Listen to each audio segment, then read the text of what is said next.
Hello, everybody, and welcome to Trending Topics. My name is Joni Rampolla, one of the registered licensed dietitians with Giant and Martin's. And today, since it is the month of November and we have Thanksgiving right around the corner, we are talking about turkey and sides simplified. So for Trending Topics, I definitely want to do this class. My peer, other dietitian, Shayna, she calls me the Thanksgiving Day Queen because every year for the last 15 years, I host between 30 and 40 people for Thanksgiving. So I have lots of ideas, lots of tips, and it is my absolute favorite holiday.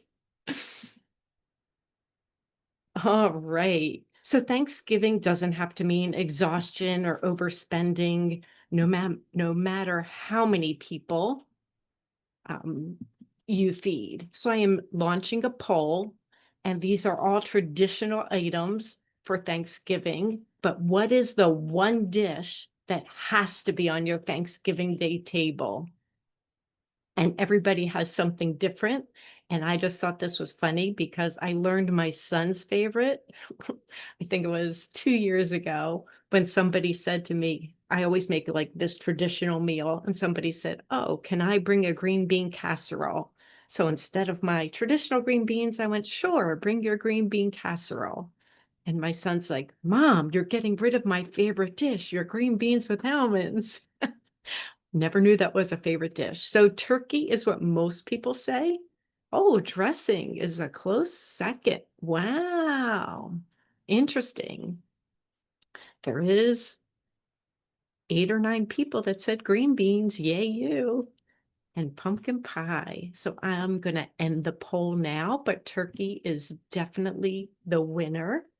And I will share the results with you for a minute. So yes, turkey, some say creamy potatoes, a couple say green beans, some say the stuffing, and about 16 people say pumpkin pie. So interesting. So I'm doing this presentation to help you feel confident preparing a delicious, budget-friendly Thanksgiving meal with minimum stress and hopefully maximum enjoyment. So that turkey, our center stage. Frozen turkeys, no matter which one you buy, are pretty much a good price the month of November. Like it's a great time to buy them. And at your Giant or Martin stores, you can get a free turkey with 400 choice points. How do you get choice points? Of course, you can get it from buying certain things in store, but coming to our classes, right? I mean, if you attend 8 classes this month, you get pretty much a free turkey. So that's pretty awesome. And if you don't eat turkey, it could be $1 off a ham or free Stouffer side or tofurkey. There are other things as well. When you think about turkey, if I'm having a smaller gathering, I might want to simplify cooking, like use a roasting bag or foil tent to keep in the moisture and help clean up. I don't know if you've ever heard of spatchcocking. It's all over social media. And to me, it works better. I do like a 30-pound turkey. So to me, this is overwhelming, but a smaller turkey, it cooks faster and evenly. And that is a picture of it below. So what it is you remove the spine. So you cut on both sides of the spine of the turkey and you actually take out that bone and then mash the breast down so it lays flat. And when it does that, the skin everywhere becomes crispy. And where, if it sits upright normally with the full breasts, you have places the whole underside isn't crispy. And then also it cooks more evenly. So that's just thought. You may want to look up some spatchcocking recipes. Um, and then season simply: olive oil, herbs, salt, pepper, citrus slices. To me, you don't need fancy ingredients for an amazing tasting turkey. And then there are sides. Many sides steal the show. If I'm planning a smaller event, I choose 3 or 4 sides, and I like to include family favorites. So sometimes it would be, I know if I make mac and cheese, even though that's not traditional, 100% of it's going to be gone, right? Like know who your audience is and what they love, even if it's not on the traditional Thanksgiving menu. I also like to blend fresh along with convenience. So I'll use some frozen veggies or bag salad or pre-cut fruit, or always pre-cut onions if onions are an ingredient in anything. I never cut my own onions. Um, and think about just what are the colors, what are the flavors, what are the textures, right? You don't want everything creamy or, one color throughout. Try and get a variety, get that feast for the eyes as well as the flavors that taste delicious. Balance some heavier entrees with something lighter. So there are so many comfort food carbs, as I call them, your mashed potatoes, your stuffing, creamy soups, but add some veggie sides, a fresh salad, a warm broth soup can kind of round out the heavier dishes on the table. And I like to, because I serve a lot of people and I make a lot of different dishes, I like to use all my kitchen tools.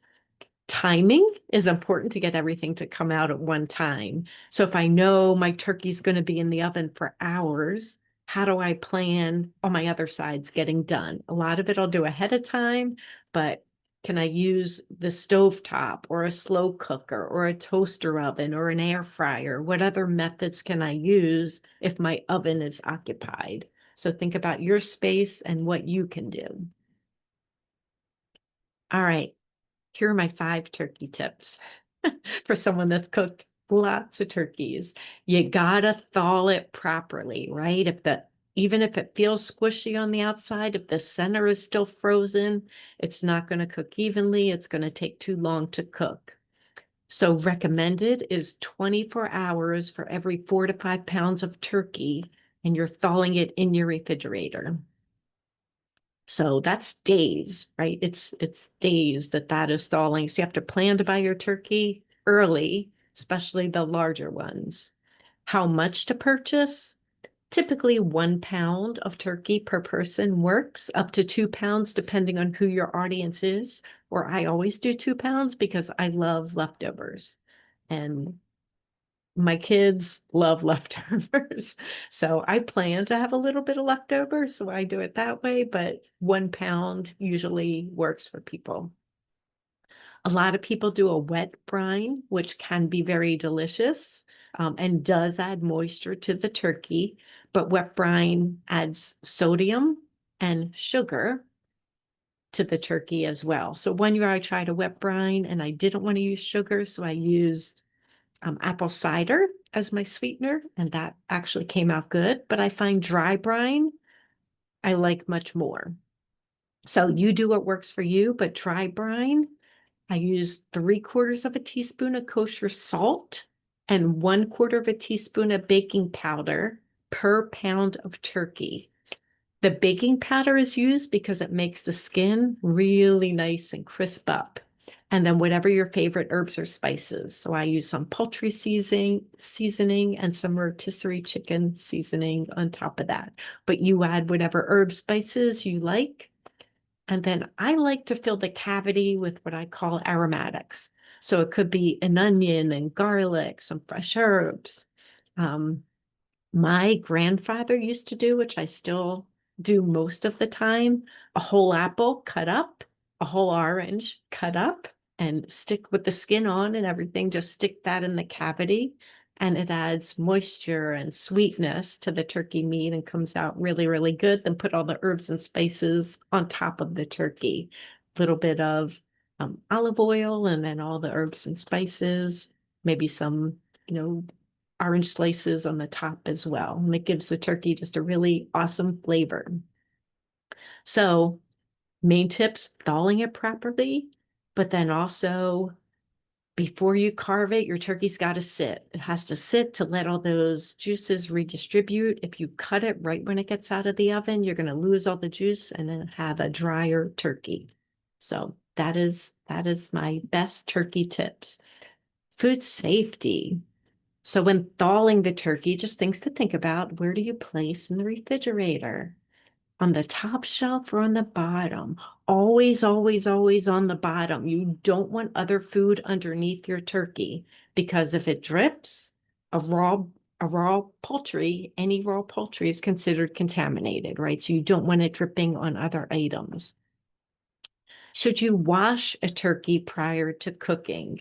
And this is the same with chicken. There's nothing wrong with washing it, right? That may be a good thing, but generally the rule is do not wash a turkey or chicken.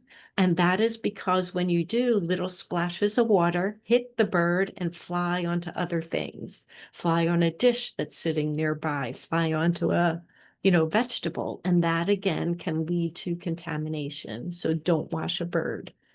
Do you take the temperature of the bird to assure it's done? Oh, the skin looks crispy. I think it's done. Nope. You gotta get that temperature. At what temperature is the bird done? If you're checking the breast of the bird, 165 degrees. The breast of the bird needs to be 165 degrees. If I stick the thermometer in the thigh, the leg portion, it should be a little bit higher than that, up to 175 degrees. But yes, you need to use a meat thermometer for turkey. All right, handling leftovers, right? Because we don't want that waste. So handle your leftovers wisely. Refrigerate leftovers within 2 hours of serving.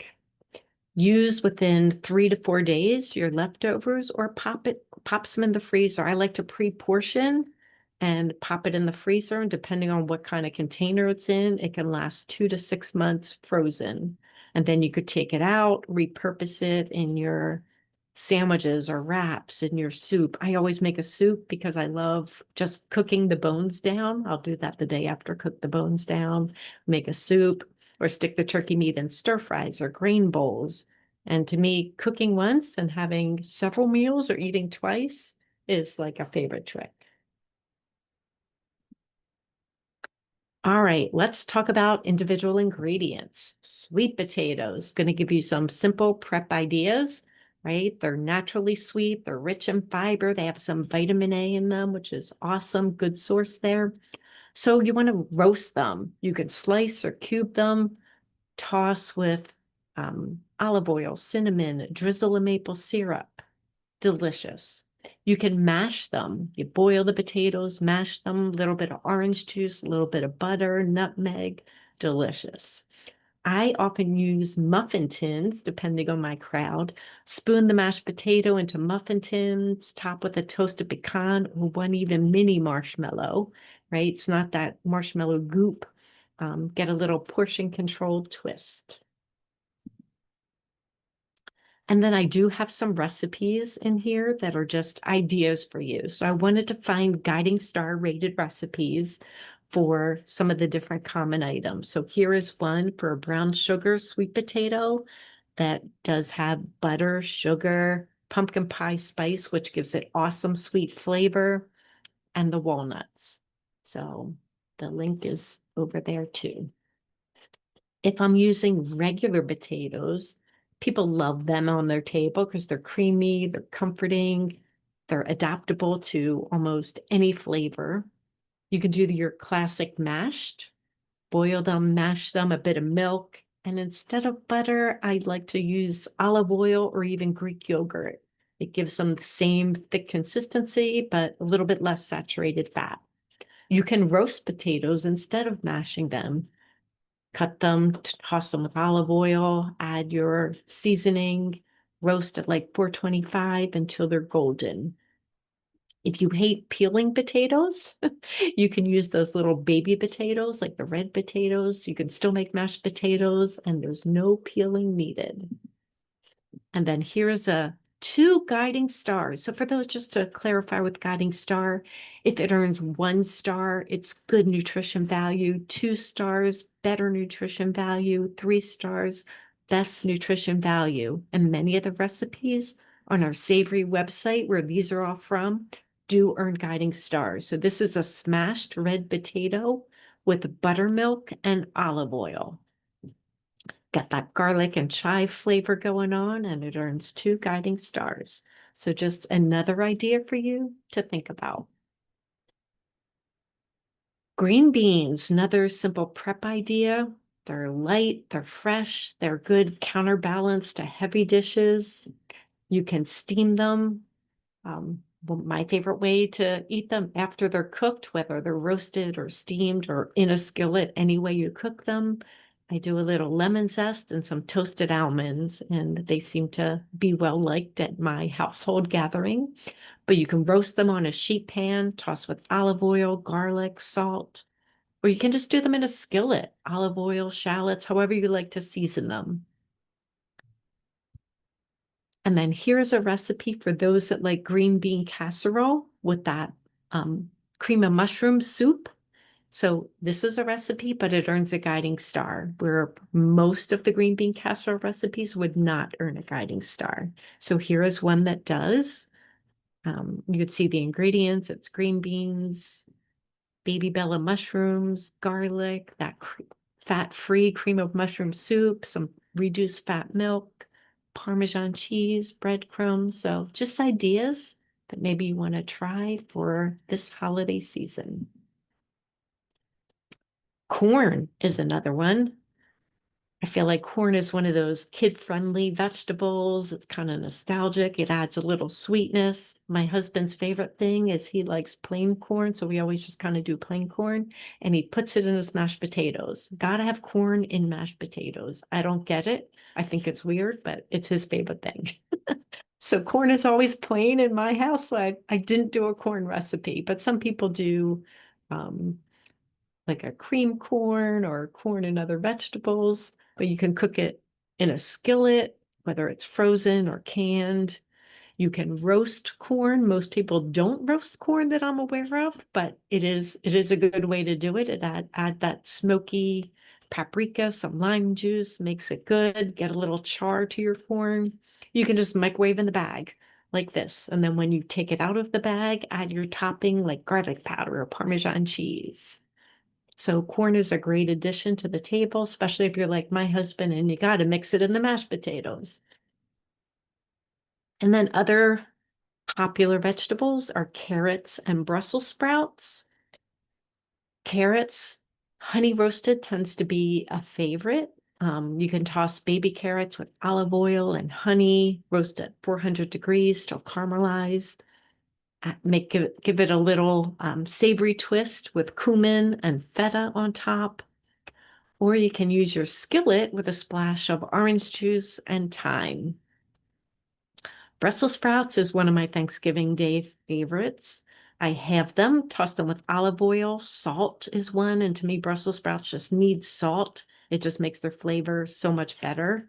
I usually don't salt any other vegetable, but I do Brussels sprouts. To me, it's a game changer with them.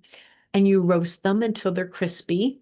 When they come out and they are fully roasted, I tend to add a drizzle of balsamic glaze.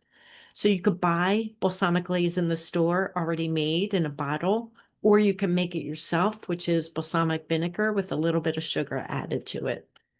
And then I add dried cranberries, a little bit of chopped pecans, and a sprinkle of feta in there too. And I will say my Brussels sprouts, 100% of the time, go. Or you can shred Brussels sprouts, saute them with any flavoring you like garlic, squeeze a lemon. So some great ideas to have a beautiful Thanksgiving table. Here is a recipe that earns 2 guiding stars that actually has honey in it. Sometimes the added sugar of honey makes it not earn a star, but this earns 2 guiding stars, and it's a hot honey. So you got that crushed red pepper in there. Um, and then some vinegar-based hot sauce in there. So there's the heat along with the honey for the sweet. Makes a really nice dish. And then broccoli and cauliflower, right? Like to me, broccoli and cauliflower is generally liked by most people. Um, Roasting it is the most popular way. Olive oil, salt, pepper, whatever seasoning you like. Roast until it gets that nice little char on it. Some people like that cheesy casserole with the steamed broccoli or cauliflower, a little bit of cheese sauce, breadcrumbs. Or you can even mash it. Some people mash cauliflower and mix it in with their potatoes, or use it as a separate substitute to a mashed potato. So lots of ideas there. And then I just got a recipe for herb roasted cauliflower. This earns 2 guiding stars. And I like the mixture of parsley, fresh mint, fresh dill, and a little bit of lemon juice. Gives it that refreshing flavor. And then salad. I always have salad on my table. It adds freshness, crunched, balances out rich food, but I choose a lot of sides because I have a lot of people at my house. Again, only pick 3, 4 if you don't have a lot of people coming to your house. So sometimes I'll do the traditional Caesar salad or Greek salad. I love this lettuce, the greenhouse grown Nature's Promise lettuce is one of my favorites. But for this holiday, I often do a harvest salad, where I take this lettuce and I'll add in little sliced apples, dried cranberries, walnuts, and a sprinkle of feta. Or I'll take a bag of rainbow slaw, toss it in with the lettuce, add a lemon vinaigrette dressing, some Parmesan. And no matter what kind of salad you're making, I have it all ready to go except the dressing, right? You don't want to put anything wet in there ahead of time until you're actually putting it on the table. So I keep mine in a container that I can add the dressing, shake, and then throw it in the bowl. I'm not going to go through this whole list one by one, but we get asked a lot about what kind of herbs or spices do you think would go well with this kind of vegetable? So I just made a chart. These are things I like. There's no wrong answer, right? If you like different seasonings, like add your different seasonings. There's no right, there's no wrong. Green beans.